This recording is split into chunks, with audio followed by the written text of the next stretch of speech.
Hi guys, nandito kami ngayon sa Enang's Pansiteria dito lang sa Taguig. At ito ang kanilang pansit batil patong. Kakain na naman ng mga itik. Ayun o, si Arnie B. Ayan, kakain kami dito sa Enang's Pansit Batil Patong. Ang daming tao. Enang's. Ano? Overload. Masarap. Masarap talaga.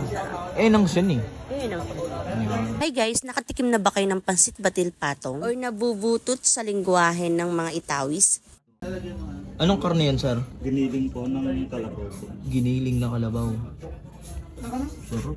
Ito ay isang sikat na Filipino noodle dish na nagmula sa rehiyon ng Cagayan Valley. Tumalang yan matitikman sa Enang's Pansit Batil Patong and Pansit Kabagan. Located in MRB Condo, Building 13, Barangay Ususan, C5, Taguig City. And everyday open sila except Monday from 8 AM to 7 PM. Ang traditional na pansit na ito ay may giniling na kalabaw, ng baboy at malasadong itlog. Talagang overloaded. Natawag din nila itong navuvutot na ang ibig sabihin ay sobrang takaw. Serve sila dito na pasok sa budget mo. Vutot special for only 120 pesos. Navutot super special for only 150 pesos. And navuvutot jumbo for only 180 pesos. Sir, magkano ka lang sir?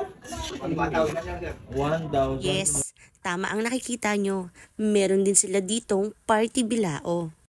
Ilang pirasong itlog yan, sir? 6 po sir. 6. Ang pinakamalaki nilang 16 inches na bilao for only 1,000 pesos, good for 10 to 15 persons. And meron din sila good for 2 to 3 persons for only 350 pesos. At marami pang party bilao na pasok sa budget mo. Uy, grabing budbud yan. Ang dami. Binudburan talaga. Tingnan ko yung sabaw niya sir, sauce niya nga tayo sir ha. Sige po. Ito yung legit na pansit batil patong. Lugi ko siya. Masarap itong kainin kasama ng sausawan na suka at toyo at tinadtad na sili. Ilang pirasong siya ngayon, sir? 12 pieces po. Dami rin pala. Sold out na ang kanilang jumbo, ang overload. So eto na nga lang. So tikman natin ang kanilang pansit batil patong. So kuha ka ng sibuyas na may toyo.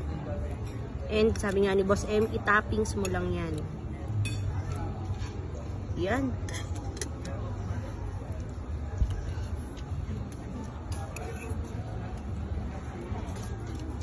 Harap.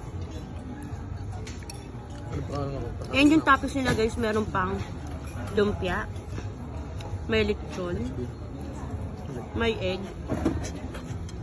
Kita marami. at may mga gulay. Kita yung patit. Lapit mo.